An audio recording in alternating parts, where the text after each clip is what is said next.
Greetings from the National Archives in Washington, D.C., and happy 4th of July.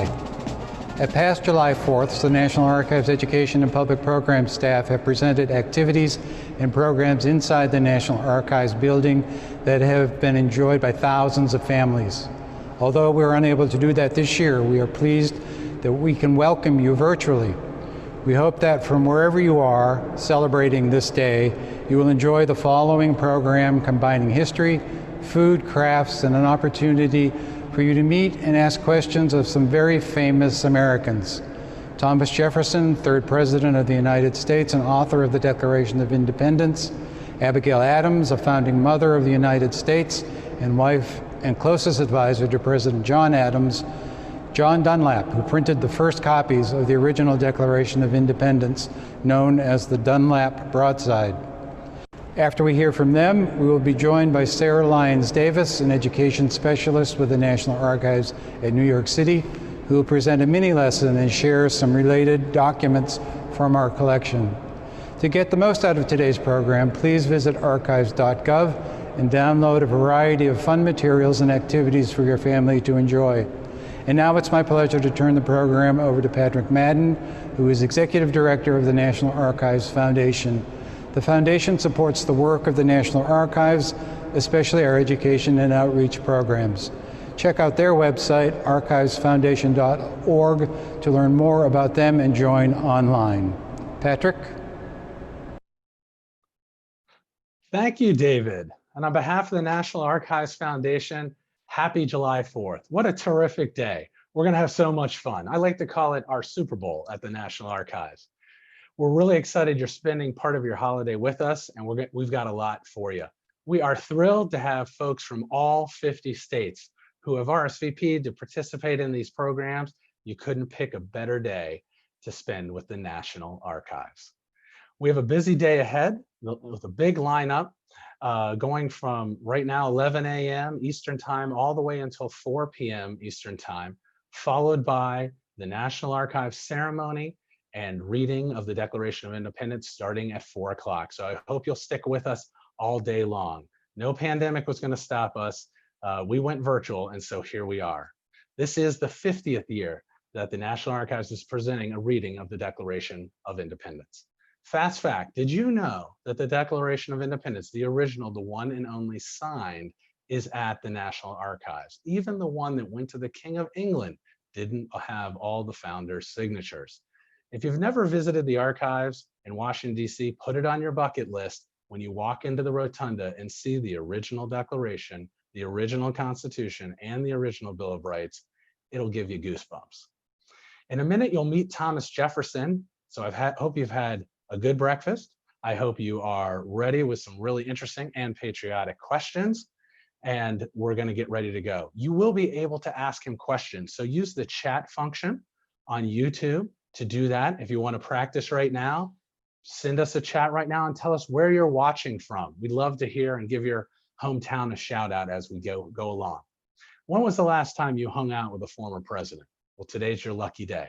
Let me formally introduce an author, a lawyer, an architect, a farmer, an inventor, a former ambassador, a former Secretary of State, and the 3rd President of the United States, Mr. Thomas Jefferson.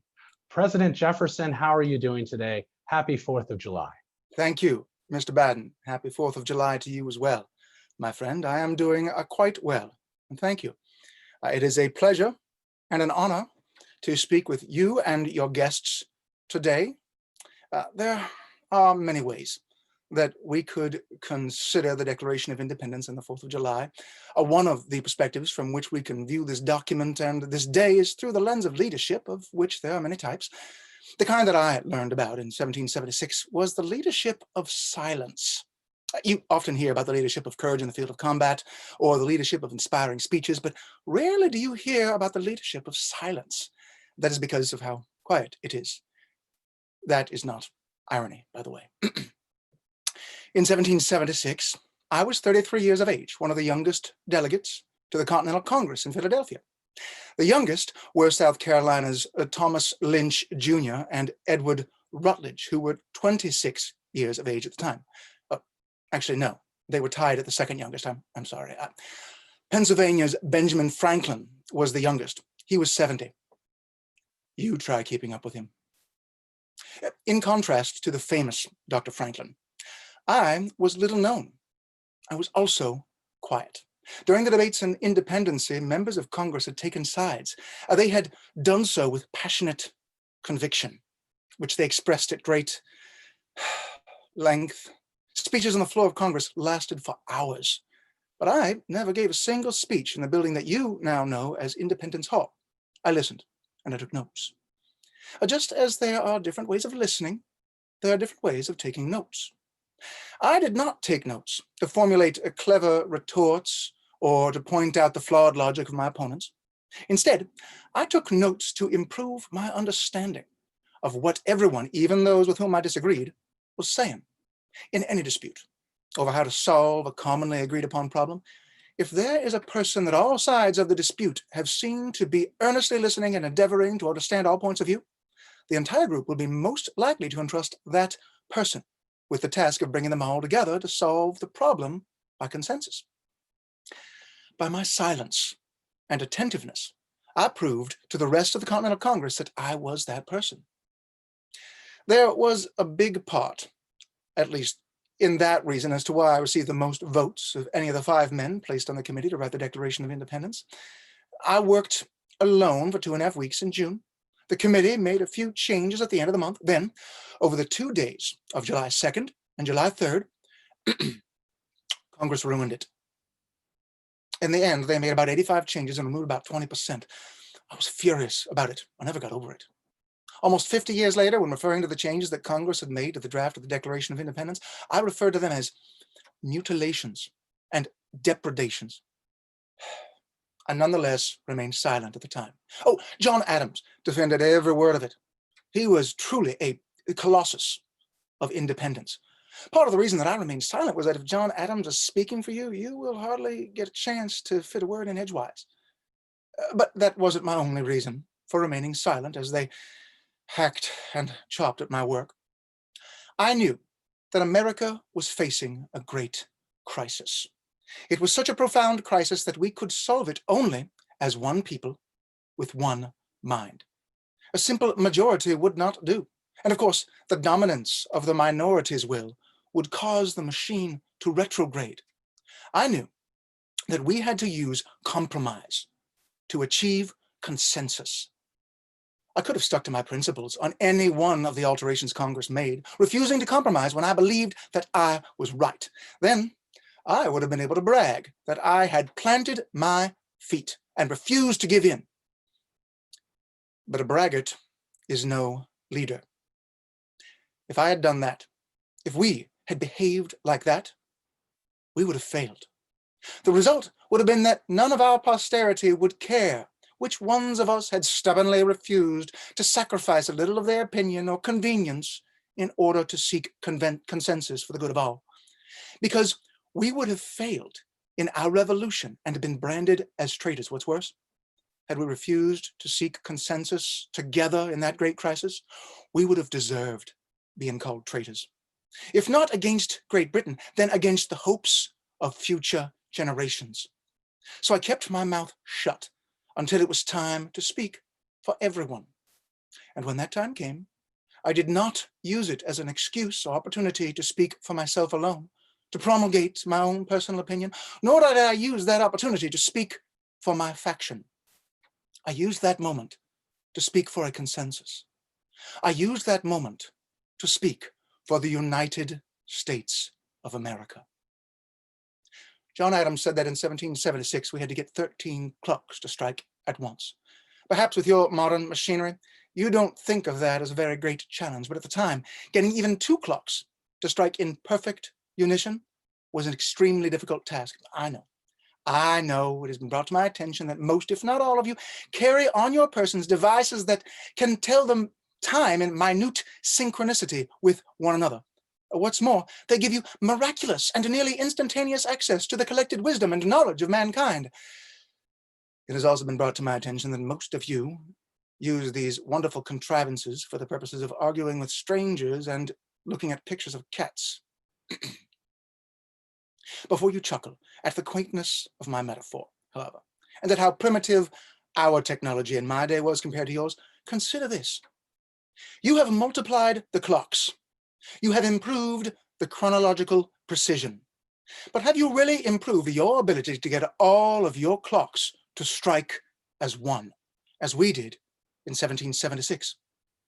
Have you improved your ability to work together in a crisis for a common cause, not just for your own good, not merely for your own personal liberty, but for the good of all, for the liberty of all, for the United States of America?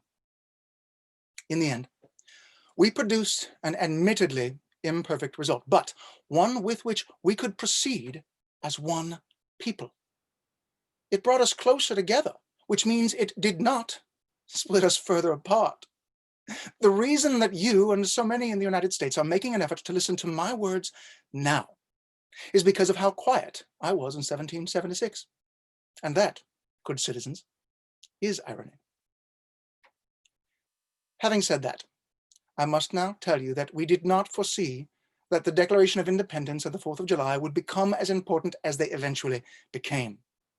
July 2nd was the day that we had actually voted for the resolution for independence, not July 4th. July 4th was the announcement, the declaration. A resolution is neither a law nor a constitution. A resolution is merely something that represents an instance in which Congress makes up its mind. That happens so very infrequently that we give it a formal title. I agreed with John Adams when he said that July 2nd would be the day that everyone would remember. Even if we didn't necessarily know which specific document or day would become famous, we were all aware of the risk we were taking. Years later, my friend, Dr. Benjamin Rush, wrote about the signing ceremony which took place on August 2nd in the following way. He said, "Do you recollect the pensive and awful silence which pervaded the House when we were called up one after the other to the table of the President of Congress to subscribe what was believed by many at that time to be our own death warrant?" Virginia delegate Benjamin Harrison, who often made jests to the delight of the other delegates, was the only man to dare interrupting the silence and gloom of that morning. And Mr. Harrison was a robust man of formidable stature and girth. He called out to Elbridge Gerry, who was a man of slight stature and almost negligible weight, as Mr. Gerry was about to sign the declaration. And he said, "I shall have a great advantage over you, Mr. Gerry, when we are all hung for what we are doing. From the size and weight of my body, I shall die in a few minutes and be with the angels, but from the lightness of your body, you will dance in the air an hour or two before you are dead." It was meant as a jest at the time. I have trouble recalling any laughter on that August 2nd when we signed the Declaration of Independence, but there may have been a little uncomfortable laughter at that moment. By that time, the document had already begun to build a kind of momentum of meaning and impact based on the responses it was generating when read aloud to crowds across the United States. On July 8th, when it was read aloud for the first time in Philadelphia, at noon by Colonel John Nixon in front of the Pennsylvania State House, you now call it Independence Hall in Philadelphia, the citizens of the town responded after the reading with loud huzzas, after which a group of militia marched into the State House, removed the king's coat of arms from the wall, dragged it through the streets, and then burned it in a bonfire. After the Declaration of Independence was proclaimed, read aloud, to a crowd in New York City, a group of citizens there marched to a statue of King George III and pulled the statue down, horse and all. They tore the statue to pieces. It was a lead statue, and parts of it were melted down to make bullets to be used by patriots in the fight against the soldiers of King George III. By the next year, 1777, people were already commemorating the 4th of July, not only in America, but in France as well. Benjamin Franklin, who was representing the United States in France, held a festive dinner at his home in Passy to commemorate the day. The document grew in importance still, not only in the United States and elsewhere in the world. Revolutions in France and Poland drew inspiration from the words in that document in the 1780s. And as the 19th century dawned, Revolutions in South America drew inspiration from the Declaration of Independence as well. Those revolutions were flawed, as was ours. If I may speak a little bit beyond the Declaration of Independence for just a moment, there are those who would say that the Constitution is a mess, so it needs amendments. Those same individuals might further protest that it is full of contradictions. So is independence. We have to start somewhere. July 4th, 1776, all men are created equal. This is where we started. This is the notion of why we celebrate this nation today.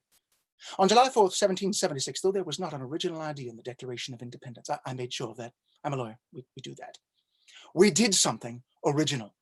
By voting to approve those 5 words, all men are created equal, as the basis for our revolution, for the first time in the history of the world, a people established a new land with a goal in mind at its very inception. Our goal is hidden between the lines of those 5 words. All men are created equal. If you're an American, you share that goal. No matter where you live, no matter where you were born, if you share that goal, an important part of you is American. Our goal is this. One day in America, all men, meaning all mankind, ladies, you too, will be treated as they are created, as equals. But I wonder how long it will take for us to achieve that goal. A century? 2 centuries? Will we have achieved that goal by the 250th anniversary of the Declaration of Independence in the year 2026? As future generations contemplate the efforts of my generation, I hope they do not fall into one of 2 traps. The first would be to reject what we did accomplish because we did not accomplish everything, to throw out the proverbial baby with the bathwater. The second, equally dangerous of the traps, would be to reject acknowledgement of our failures because of respect for our successes. After all, sometimes the baby does need a bath. Because that would be to reject their right to improve on what we started and their responsibility to move us closer, generation by generation, to the goal that defines us as a people, and we are defined by a goal. We are not defined by the blood that runs in our veins. We are not defined by the soil upon which we were born. One of the 3 greatest men who ever lived, Isaac Newton, once said that if he had seen further than those who had come before him, it was because he was standing on the shoulders of giants. If I could say one thing to future generations of Americans as they contemplate the great anniversary festival of July 4th, and what we accomplished in my generation, I might exhort them thus. If you look up to our successes, do not feel too low. If you look down on our failures, do not feel yourselves too lofty either. You can see further than we could see. You can reach higher than we could reach. Of course you can. We are holding you up on our shoulders.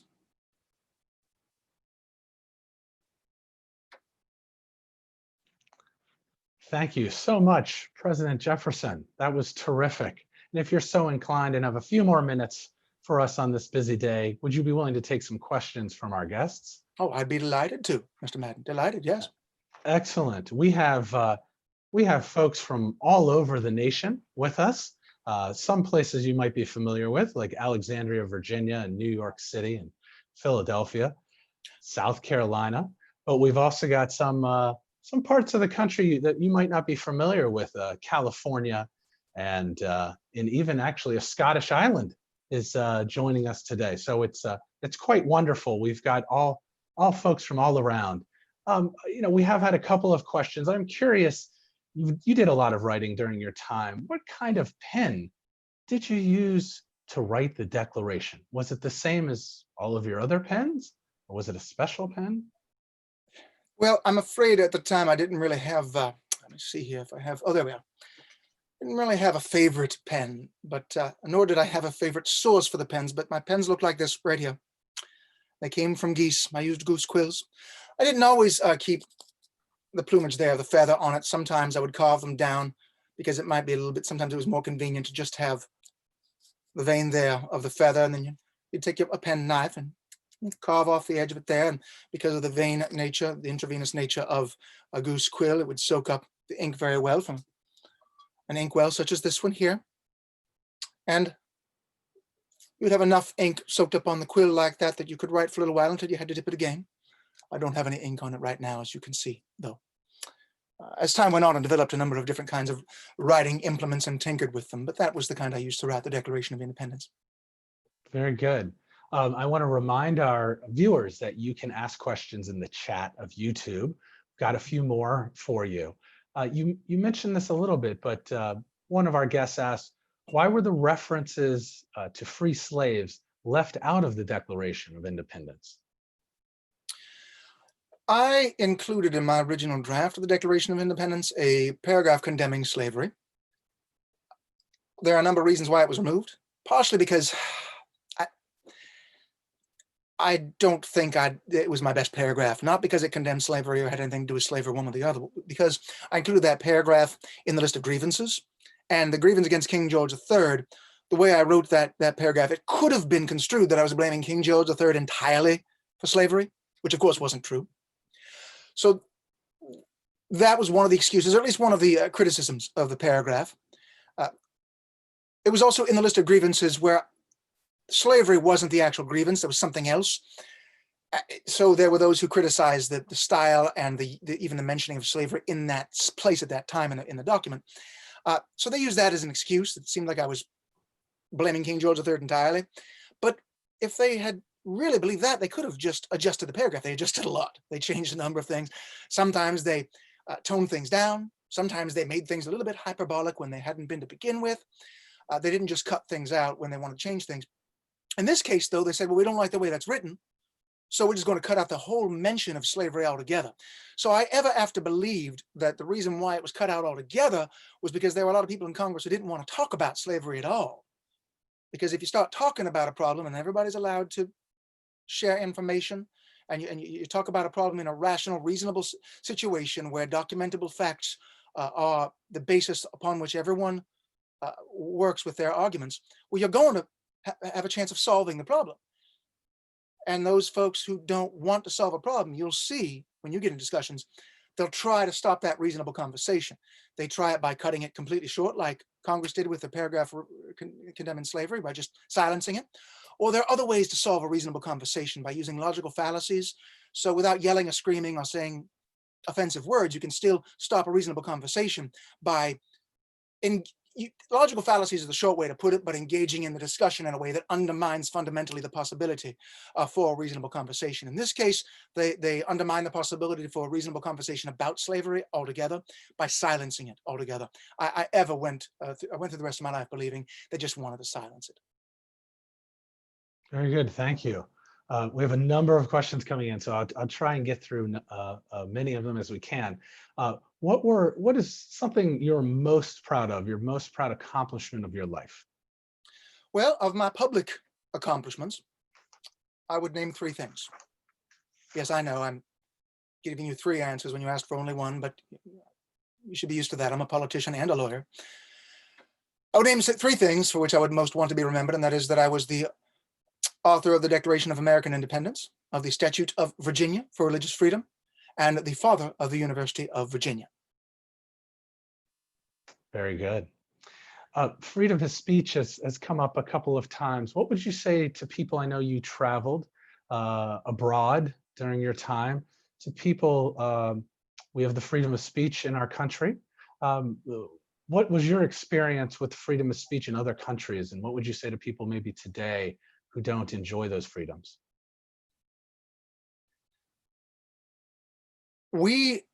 John Adams would say we never have had full freedom of speech. And to a certain degree, he was right. But we've enshrined it in our Constitution, and I'm glad we have. I think it's the most important amendment, the First Amendment. When Mr. Adams said we don't have freedom of speech, he meant that there are things you can say and write that hurt other people and can be proved as intentionally hurting other people. And if you hurt other people, or that infringe other people's rights, it might be a better way to put it. And there are also things you can say and write, do with your speech, that infringe the liberty of the whole country, of the whole people. Even while you are exercising your personal liberty, if you exercise your personal liberty for the express purpose or with the clear and direct result of infringing or completely undermining the liberty of the whole country, that is in some ways definitive of the line between your exercise of personal liberty and the rights of the community, the rights of the country. So there are some countries, though, that don't even have a conversation about what that balance is, because that balance, we didn't solve it in my day. Mr. Adams and I disagreed about where that balance struck its happy medium, its golden mean in my day, and the conversation may not be solved in your day either, but at least we're having that conversation. The Constitution doesn't give us answers. It codifies a conversation. First Amendment does that. So we have codified in one of our founding documents a conversation about what freedom of speech means, how you balance your personal liberties, your personal conveniences and comforts, with the liberty of the whole. There are other countries that simply do not have that conversation at all. They're not allowed to have it at all. I hope that we, as a people, through our behavior and through the way we exercise that very dangerous and very important right of freedom of speech, can continue to act as a light to other countries, a light of hope as to what they might achieve with a responsible application, responsible meaning informed and reasonable application of that right of the freedom of speech. That's very helpful. We've actually had a couple other questions about the Constitution. You obviously, there was debate, there was compromise. What changes would you make to the Constitution? I actually suggested a few right away. I don't know if Mr. Madison appreciated that too much. Some of the changes I suggested were already made. I thought that well, first of all, I don't know if you're going to make this change, but I thought that having no term limits for the president of the United States is extremely dangerous. I'd like to see that happen. I didn't like when the Constitution was originally made that there was no Bill of Rights. We technically don't have a Bill of Rights. What we call the Bill of Rights are just the first 10 amendments. The Bill of Rights really has to happen before a Constitution, because it's supposed to be the groundwork upon which the Constitution is built, not changes made afterward. So that change was never, strictly speaking, made to it. I wanted to see an amendment made that protected us against permanent professional standing armies.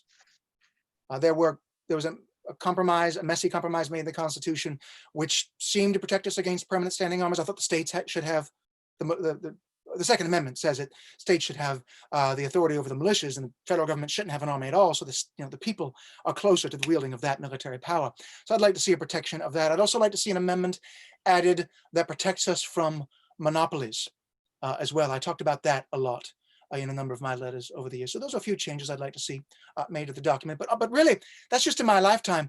I think that there ought to be a constitutional invention every single generation. I think you should have a revolution, not with guns and blood, but like we had in 1787, 76 to 87, have a revolution in the minds of the American people. And you should change the Constitution to whatever works for you every single generation, because the earth belongs to the living, not to the dead. Very good. A question, how do you view, you mentioned this a little bit in your remarks, the view of the evolution of the phrase, all men are created equal? I saw that phrase. You say this word, evolution. That is a fascinating way to phrase it. I saw the word, people apply the word with different meanings in my lifetime. I mentioned earlier when I opened with my remarks that other revolutions in other continents, other places began using the Declaration of Independence for inspiration. And as we're running out of time, this might actually be my last question I can answer, but a good one to end on. I saw, for instance, Saint-Domingue, which you would know as Haiti, began using the words of the Declaration of Independence for their revolution. Slaves on Saint-Domingue used it. So I saw the words in that, even though I myself am a slave owner. I saw slaves on an island off of the coast of North America using it, the words I wrote, as justification for their revolution, and I couldn't argue with the logic of that. I saw it happening in South America and in Europe. I saw people demanding rights. Mr. Adams and I both talked about this in our letters. People demanding rights that we had not contemplated that they would have during my lifetime. As time goes on, though, I think I would like to view the changing application of my words and the invention of your own words for each generation be something that could still center around all men are created equal. Because ultimately, when I said all men are created equal, I didn't just mean me and the men who were in power in my day. I meant the whole human race. And so to those of you who are listening right now, I meant you. You are our equals. That's what that means. However you need to apply that, that's what it means. We're not your superiors. And as a matter of fact, you're more than our equals because you've learned from our mistakes. You've learned from our successes. You can actually do better than us. Now, I may sound unpatriotic when I say that, but I'm Thomas Jefferson, so I'm allowed to. You can do better than us. That's what all men are created equal means. So if you think that you can do better than Thomas Jefferson or George Washington, or you can definitely do better than Alexander Hamilton or Benjamin Franklin or any of us, congratulations, you can. But now, the only thing left to do, now that you know that, that's what all men are created equal means, is you have to get up and go out and do it.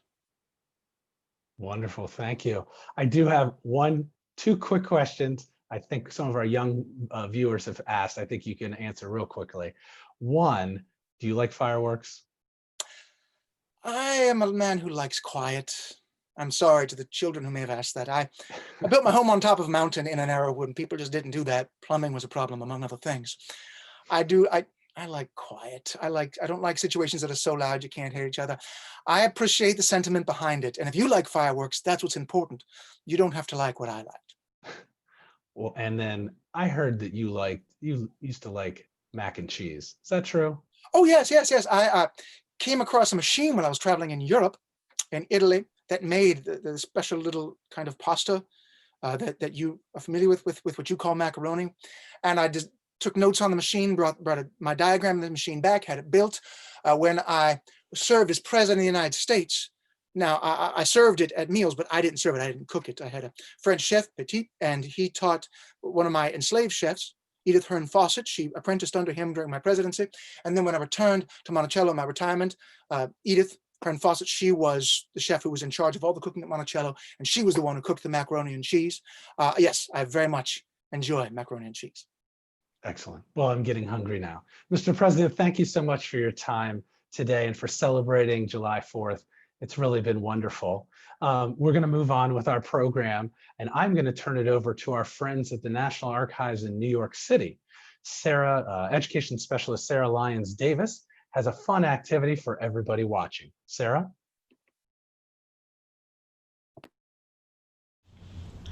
Thank you, Patrick. If you've ever visited the National Archives in Washington, D.C., you've likely been in our rotunda, which holds the founding documents of the United States: the Declaration of Independence, the United States Constitution, and the Bill of Rights, also known as the Charters of Freedom. The Declaration of Independence announced its intent to the world. The 13 colonies would no longer be under British rule. They would separate and form a new and independent nation, the United States of America.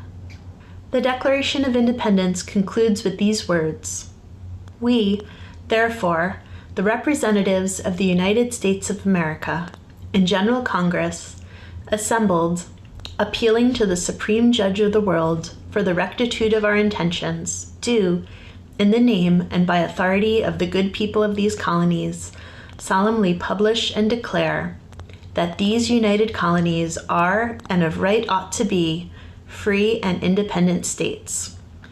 And for the support of this declaration, with a firm reliance on the protection of divine providence, we mutually pledge to each other our lives, our fortunes, and our sacred honor." The signers of the Declaration were risking everything, their lives, their fortunes, and their honor, because they felt the cause of an independent country that would have a fair and just government was even more important. Also in the rotunda, visitors see a mural by artist Barry Faulkner of allegorical or symbolic scenes depicting the writing and adoption of the Declaration of Independence and the Constitution of the United States. The powerful men who crafted these documents are shown, but Faulkner did not include everyone who had a part in the creation of our country. The everyday women and men who may not have had a voice in the Continental Congress and halls of power also contributed to the independence of our nation in incalculable ways. In the mural of the Declaration, we see John Adams, but not his fellow patriot and wife, Abigail. We'll hear from her a little later today in our program. We know that there are limitations of the phrase, "all men are created equal." The reality of the time was that women and people of color were not included. They fought for freedom from the king in Great Britain, while also risking their lives and places in society for what they believed to be right. Crispus Attucks, a man of African American and American Indian descent, is believed to be one of the first casualties of the Revolutionary War, killed during the Boston Massacre. The founders did not live by the words they engrossed on these documents. However, the words have a universal quality that have inspired Americans throughout our history. The Bill of Rights, the first 10 amendments to the United States Constitution, protects Americans' rights to fight for change and help realize the ideas that all men are created equal, to make we the people mean all the people. After the Civil War, several amendments to the Constitution were ratified, extending civil rights to African Americans, beginning with the 13th Amendment, which abolished slavery. The 14th Amendment extended citizenship to formerly enslaved individuals born in the United States. Congress chose to address civil rights with a constitutional amendment. On June 13, 1866, Congress approved a joint resolution proposing the amendment to the Constitution, including 3 significant provisions of equal protection under the law, due process, and citizenship. The Citizenship Clause ensures that anyone born in the United States, regardless of race, color, or familial status, was automatically a U.S. citizen. The clause made citizenship a fixed condition, taking the issue out of the realm of politics, where laws could be overturned and rights revoked.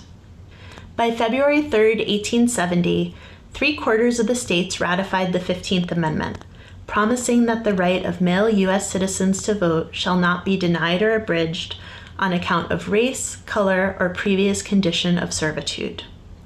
While a great victory for Black men, many others, including women and members of Native communities, were still excluded. Citizenship was not extended to American Indians until the 1924 Snyder Act, and even after that, many states used Native Americans' unique status to deny suffrage as U.S. citizens.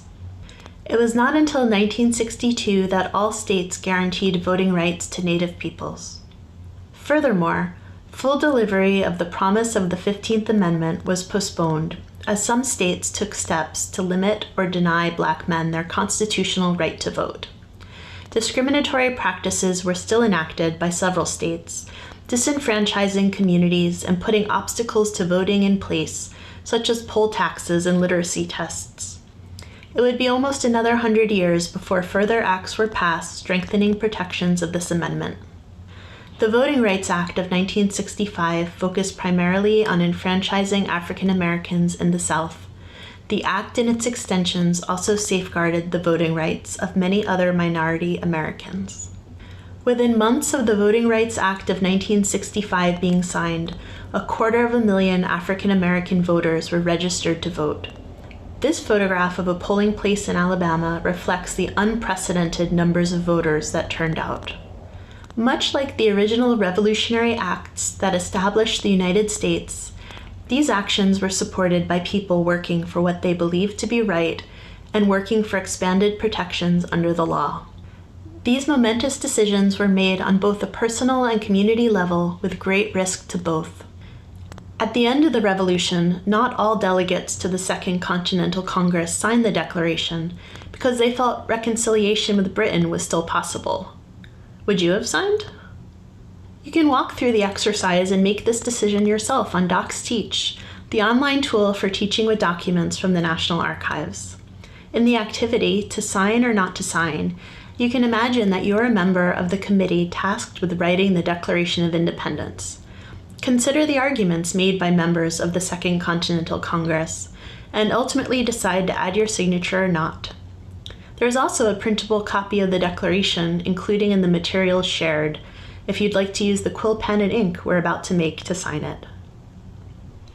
While you think about that decision, you may want to get your materials together. 18th century documents were often signed with quill pens and ink.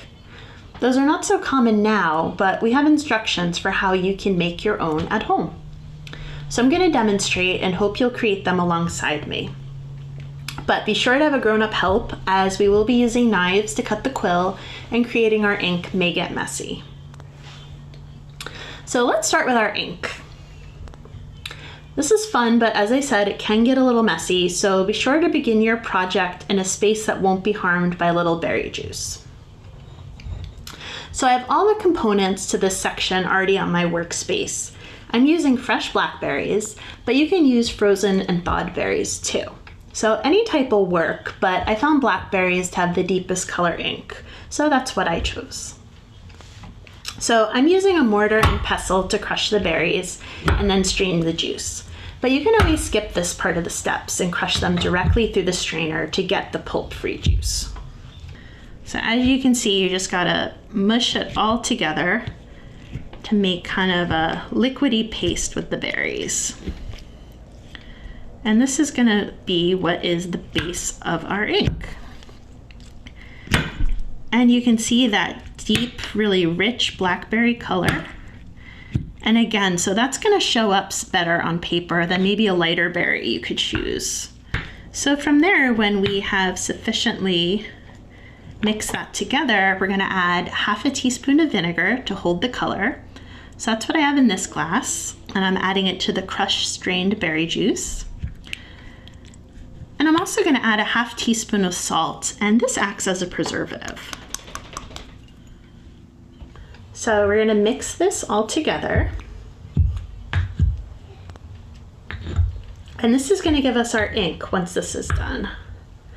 So to show you my final result, I've already added our ink to a washed baby food jar, which is acting as my inkwell.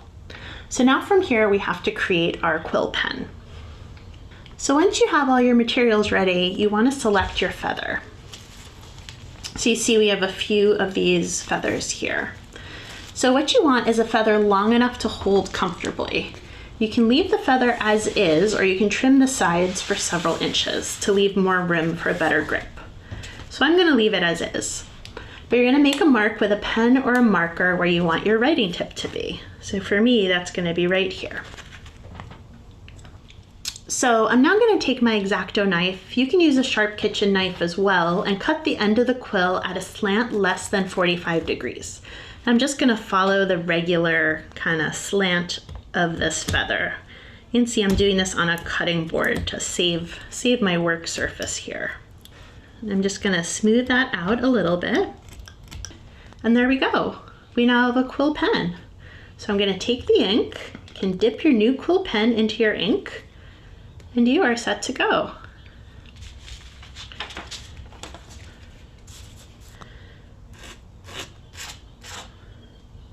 So see, and you can write with it just as you would.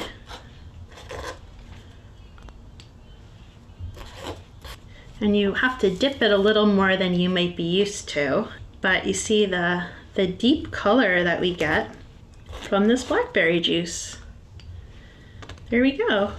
Can't wait to see what you all create. So remember to share what you create with us, and you can tweet us using the hashtag #ArchivesJuly4.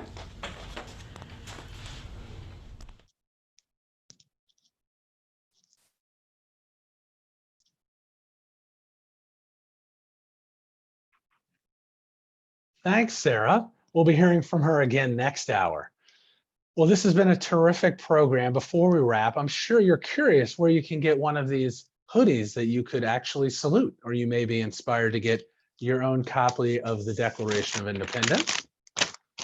Or we have fantastic shirts like this one: Hamilton, Jefferson, Washington, Adams, Madison, and Burr. They're all at the National Archives store online. The e-store can be found at archivesfoundation.org. And today, and only today, we're going to have a 50% off the entire site. If you use the code LIBERTY50, that's the word liberty and the number 50, you get 50% off. When you visit our website, hopefully you'll look around and see some of the other programs that we do in Washington and around the country. The efforts of the National Archives Foundation support the outreach that the National Archives does year-round. We need to thank our sponsors for today, John Hancock and AARP. They're terrific partners, and without their support, July 4th with the National Archives would not be possible.